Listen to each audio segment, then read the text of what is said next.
8 years.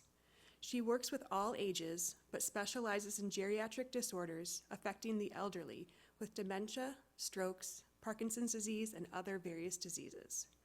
Today, she will be discussing living in and embracing a society of people with different ways of thinking, processing, communicating, and socializing.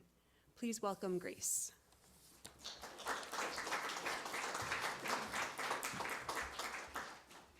Good morning. Thank you, Megan. As mentioned, today I will begin to scratch the surface of exploring a concept of neurodivergence and neurodiversity and how we can help in shaping inclusive environments. So, what is neurodivergence? My slide will be up in just one moment. Neurodivergence refers to differences in brain function and behavior that deviate from what is considered typical or neurotypical. It encompasses a variety of conditions, including developmental, cognitive, and mental health-related differences. Some examples of neurodivergence are listed in this graphic, although this list is not exhaustive. For example, I believe many people believe that PTSD or trauma also has a large effect on the way the brain works, processes things, and behaves, as well as Down syndrome, PTSD. So take a moment to kind of look through some of those listed. Today, I will mostly be discussing ADHD and autism, as those are the diagnoses that I have more experience and knowledge of through my own life and through my work and education.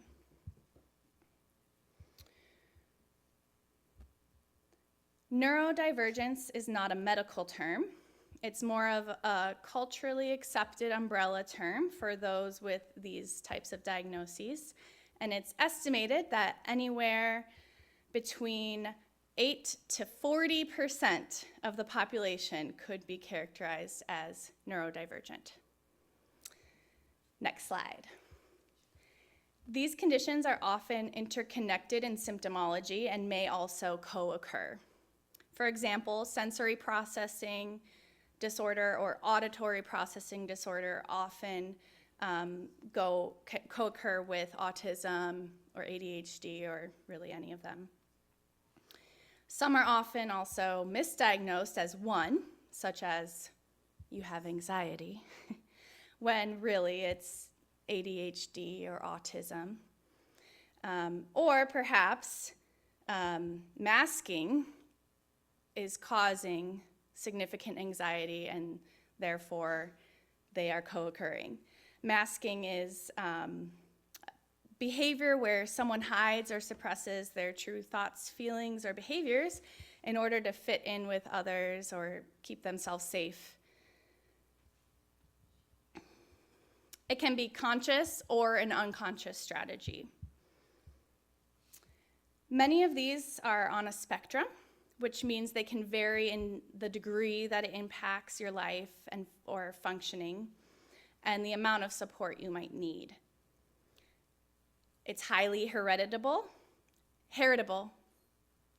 and up to 80 to 90% for some diagnoses like ADHD. Good luck, Denny. Next slide. How is neurodivergence different from neurodiversity? They are not interchangeable. Neurodivergence refers to individual differences. Neurodiversity is a broader term encompassing both neurotypical and neurodivergent people. These terms are not interchangeable. Neurodiversity was coined nearly 30 years ago by Australian sociologist Judy Singer. Neurodiversity describes the endlessly different ways that human minds are wired. In her undergraduate thesis, she introduced the term which implicitly demands liberation and acceptance for people who are neurodivergent. But the neurodiversity movement is a political movement for people who advocate for human rights. Next slide. It should be noted that there are some controversy around some of the terms I might use, including neurodiversity, neurodivergence, disorder, many different terms. Many people feel differently towards some of these terms, and that is totally valid, and we should all have our opinions that are informed by the voices of those who experience these things. But I did want to mention them, that, each disorder, diagnoses, difference that you saw on the screen comes with different things, different levels of acceptance, and so, of course, all the people within that umbrella have different feelings about them. So, the controversy around using neurodiversity is due to the fact that some may use it to invalidate, ignore, or downplay the disabling symptoms that can occur. Some have made these conditions out to be, it's just a superpower, or it's a gift, which can feel very true to some neurodivergent people, or in some areas of life, but can feel truly invalidating to others, or to other areas in life where they are really struggling and it doesn't feel like a gift.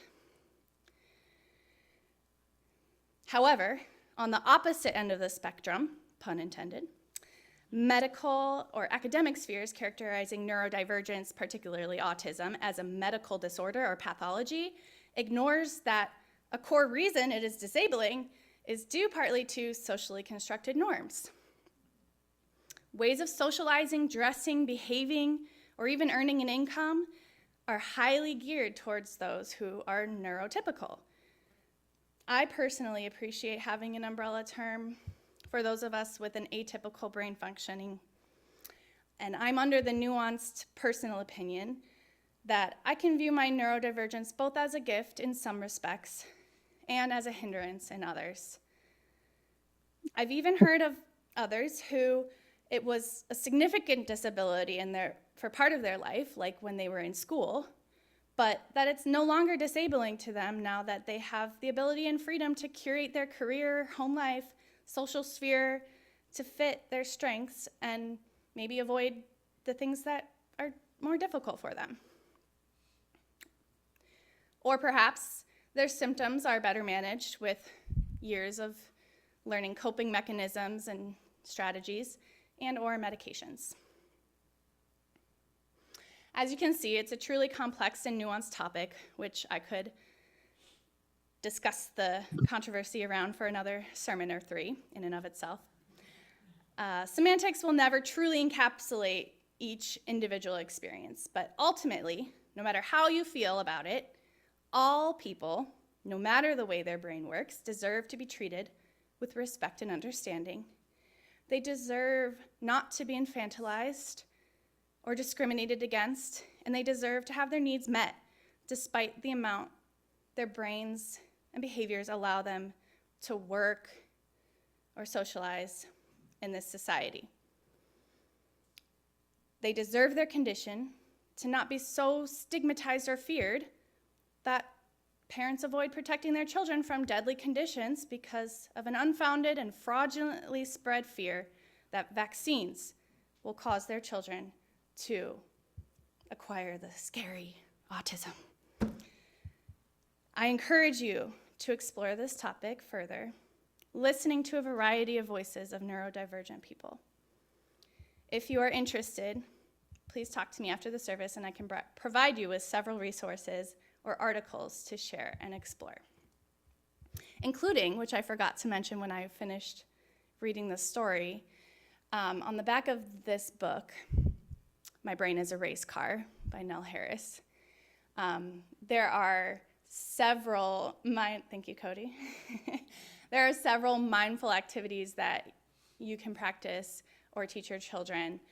There's a QR code, so if anyone wants to scan that before the end of the service, just find me.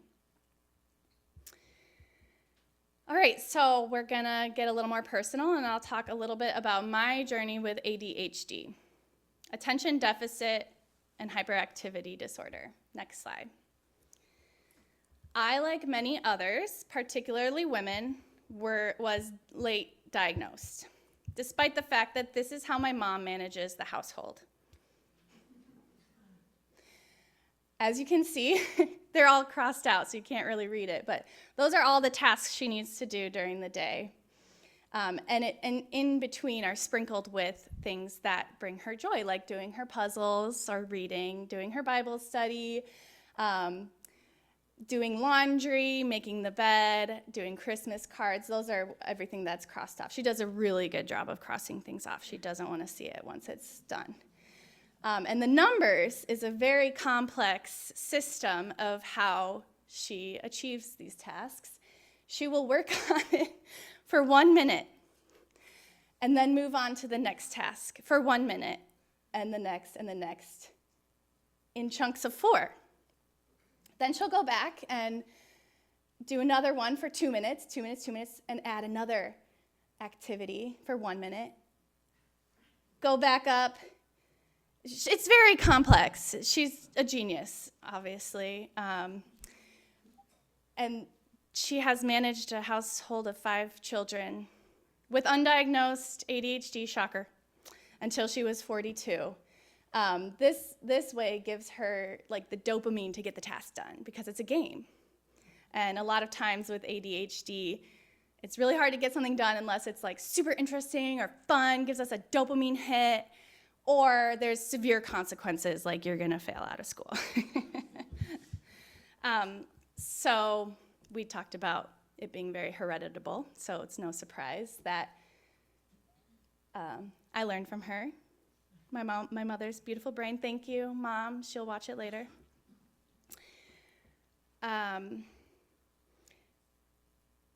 Next slide. In school, I would struggle to complete assignments. I'd lose points for forgetting to put my name on the top or forgetting my pencil, textbook, calculator, no matter how many times I wrote it down on a list. I would save studying or writing my papers until the night before and stay up all night doing it, no matter how much anxiety it caused me the weeks leading up to it. And I was dubbed the nickname Cloud Girl by my sister because my head was in the clouds. Who knew I had ADHD with the name Cloud Girl? I was always called highly sensitive, which really hurt my feelings. And I don't think I ever once, don't tell my professors, finished reading a chapter fully or a research paper. I could skim or talk to my colleagues about it and get the gist. But I was able to compensate with my visual learning, my auditory comprehension, when listening to my teachers and professors in class and seeing their notes that had visuals and graphs and things that really resonated with me. And I learned that way and could really compensate for what I had difficulty with in reading long texts. Next slide. When I learned about ADHD while studying psychology in school, I didn't think I had it. I just thought everyone has these things sometimes. Here's a list of symptoms. There's a hyperactive and impulsive side, and then an inattentive side. So some people are more one or the other, and some people are a combination of both. Everyone has these things sometimes, which is true. Everyone has these things sometimes, not every day, constantly, to the point that it's preventing you from being able to get things done or causing you so much anxiety that you can barely function. And so the other thing was we all relate more to people who we share things in common with, right? So guess who I made friends with? Fellow neurodivergents. So now my family and most of my friends are all experiencing things just like I am. So it's normal, right? Next slide. So looking back, I only don't experience 2 of these symptoms to a significant degree. Oh, go back, please, one. And that's being able to rest or relax your mind. I'm a pro at that. So next slide. Despite developing an anxiety disorder in graduate school, I was able to make it through with the assist of, not medication, my roommate, who I affectionately nicknamed my secretary, because she would be sure to remind me of the due dates, the materials I needed to bring to class. I wouldn't have made it through without her. The high academic demand was challenging, but again, I compensated with excellent clinical performance due to my high level of flexibility and problem solving, which translated to my clinical skills in speech therapy. I was able to effortlessly get A's because I could think on the spot in the sessions. I could work with the patient. I could mirror them. I could do all the things you're supposed to do as a speech therapist that I already had been doing for years because, what do you know? I probably needed it. Then I discovered TikTok and ADHD talk as an adult a few years ago. And accounts like Casey Davis, who wrote this amazing book, How to Keep House While Drowning. It's for anyone, not just neurodivergence, but anyone struggling to maintain a household and all the pressures with working, being a parent, taking care of the house and yourself. And I watched these TikToks and I thought, it's getting harder and harder for me to deny that every single one of these things applies to me. And then I was pregnant and postpartum, and all my symptoms were really exacerbated by my fluctuating hormones, to the point that I was no longer able to cope with all my responsibilities. Working full-time, having a baby, maintaining my marriage, my home, my relationships with my friends, my finances, and my self-care needs, but to the point that my husband and I were drowning and eventually had to move from Ohio, where we had no village, to Indiana to move in with my parents, thanks Dad and Mom, and receive more support from our village, which really saved us. I then got my diagnosis and am on medication trial number 4, but we'll get there. Today I still struggle. My dear husband can attest that I have trouble with interrupting. Although I don't view it as interrupting, I feel like I'm contributing to the conversation. Others might view it as interrupting. So I'm thinking really hard about that all the time, and I really relate to this girl, next slide, in our story from earlier. It's not that I don't care or I'm not listening. I just really, really want to tell you something, and I know exactly what the end of your sentence is going to be, so is it my turn yet? Because I want to tell you a story about how I can relate to you.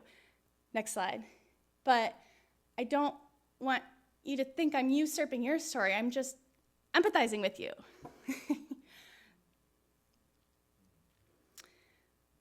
I'm very clumsy, and I constantly have bruises all over my body because I run into things that have been there forever because of my horrible proprioception.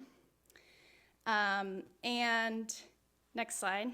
As Francisco, Megan, Alan, and Ian can probably attest, I have a being on time problem or a getting things done in a timely manner problem.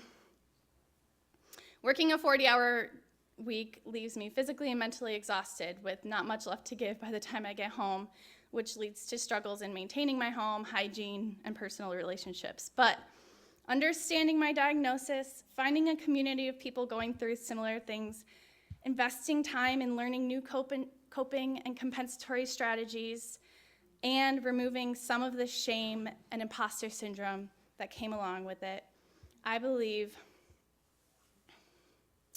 I'm doing better. And I believe that ADHD has contributed positively in my life in some ways. Next slide. Sometimes I'm even a little annoyed because the things I thought were cute little personality quirks were actually ADHD symptoms, and I'm not that unique after all. These are some of the ways in which ADHD has affected my life. I'd love to get into spoon theory and fork theory, but I don't have time, so look it up. It's fascinating and validating.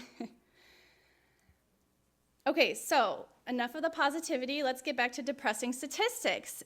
CNBC News reports that the unemployment rate for neurodivergent individuals in the U.S. is as high as 30 to 40%, compared to 10% for disabled people, and a U.S. national average of 3.7%. The Institute of Leadership and Management reported in 2020 that up to 32% of UK employers would be uncomfortable hiring someone with autism spectrum disorder. Next slide. We all have ableist thoughts and ideas. I don't care where you fall in the neurodiverse spectrum, it is ingrained in our society. We all have them. But we can and should confront those ideas and work to deconstruct those that are harmful to fellow humans with any sort of disability. So I'm going to challenge us with an exercise now. Inspired by my Catholic upbringing, where we were occasionally encouraged to complete an examination of conscience, I'd like to encourage us all to follow the UU values of pluralism, equity, and transformation in an activity. We're going to do an examination of internalized ableism. Let's all reflect on our attitudes, beliefs, and actions toward people with disabilities or neurodivergent individuals. Please take a couple minutes to deeply consider one or two of these questions. Can you see them? I don't know if there's a way to zoom in, but if not, I can just maybe pick one and we can all reflect on it. So let's do. I'll read a few. Have I assumed that people with disabilities or neurodivergence are less capable, intelligent, or independent than others?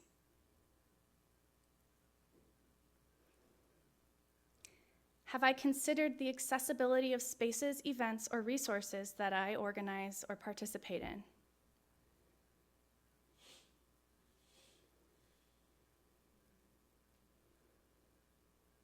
Have I failed to listen to or respect someone's lived experiences or perspectives regarding their condition?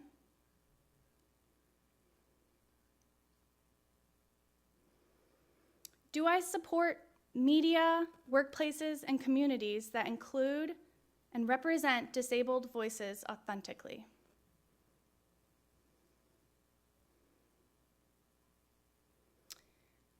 Do I view people with disabilities as burdens or inspirations rather than simply as people?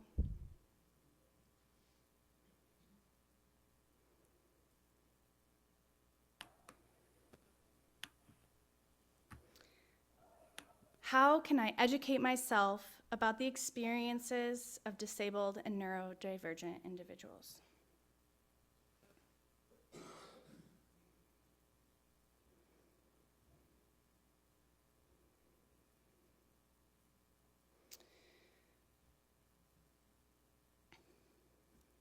I don't purport to have answers of how we can fix our society to be more inclusive to all those with neurodivergence, or even better, create a society where social norms don't so severely restrict the functioning, education, and socialization of a significant portion of the population.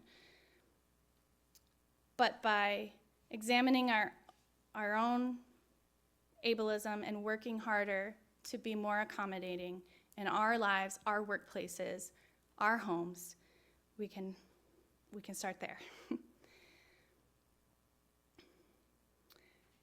we can start to work to break down the ableism we've been taught. When a friend tells you they have ADHD, perhaps avoid saying, but you went to Notre Dame and you got a master's degree.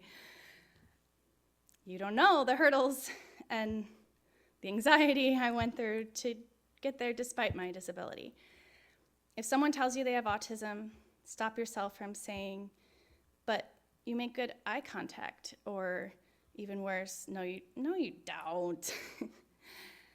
You don't know the level of masking they have perfectly perfected throughout their lives and the physical and mental exhaustion it causes them.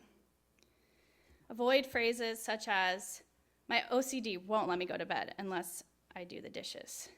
OCD is not the same as preferring a tidy and organized home. Avoid spreading the idea that listening to audiobooks is not reading. It's not only ableist against the blind, but also those who attend to or process auditory information better than written information, like those with ADHD or dyslexia.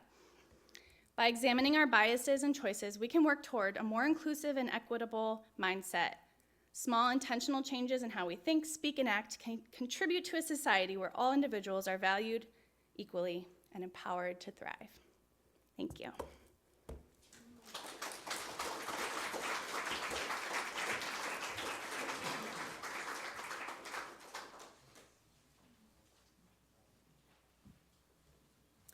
Thank you, Grace. As we approach our time for our offering, give what you will for the church that has meant so much to you, for the church that has meant so much to those who came before you, and for the church that will mean so much to people you will never know. Give what you will, for you are a generous people. On the television screens on the side of the sanctuary here and on your computer screens over Zoom, you will see a QR code that can be used to submit donations electronically. Greeters will pass by to collect physical donations from those present here today. The music will be the song I Am As I Am by the band Autistics.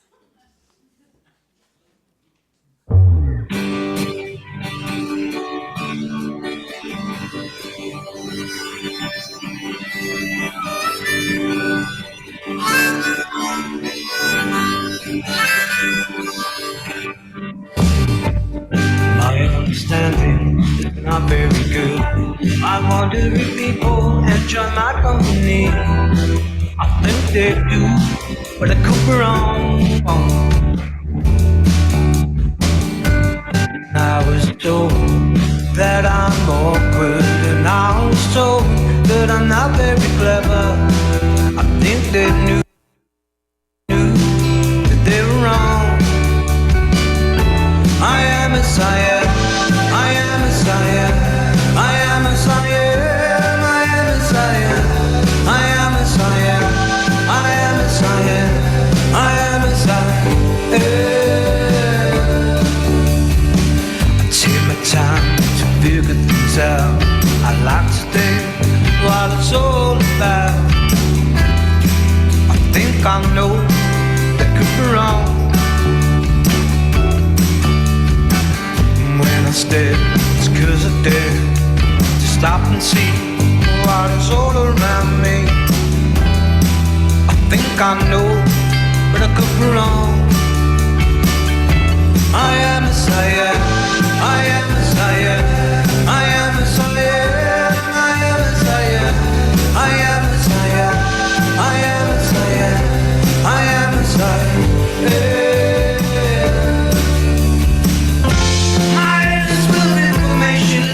They gave me a hard time. Words can mean so many different things when they're used in different lives.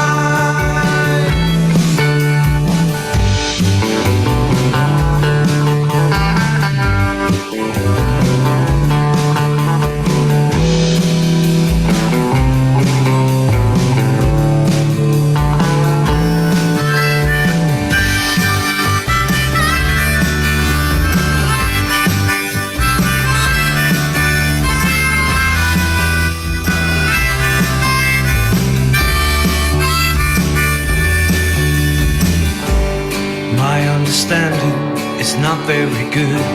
I wonder if people enjoy my company. I think they do, but I could be wrong.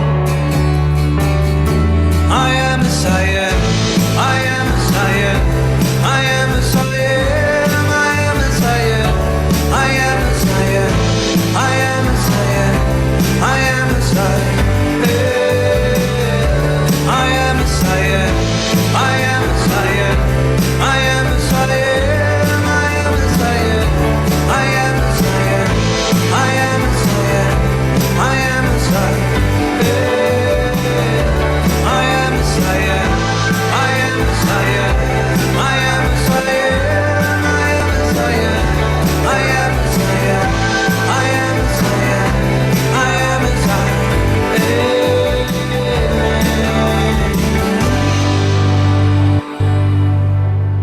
My understanding is not.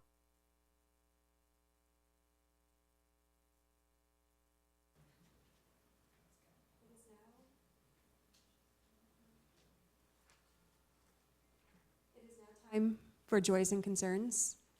I invite you to recall those moments from the last few days that have struck you at your core.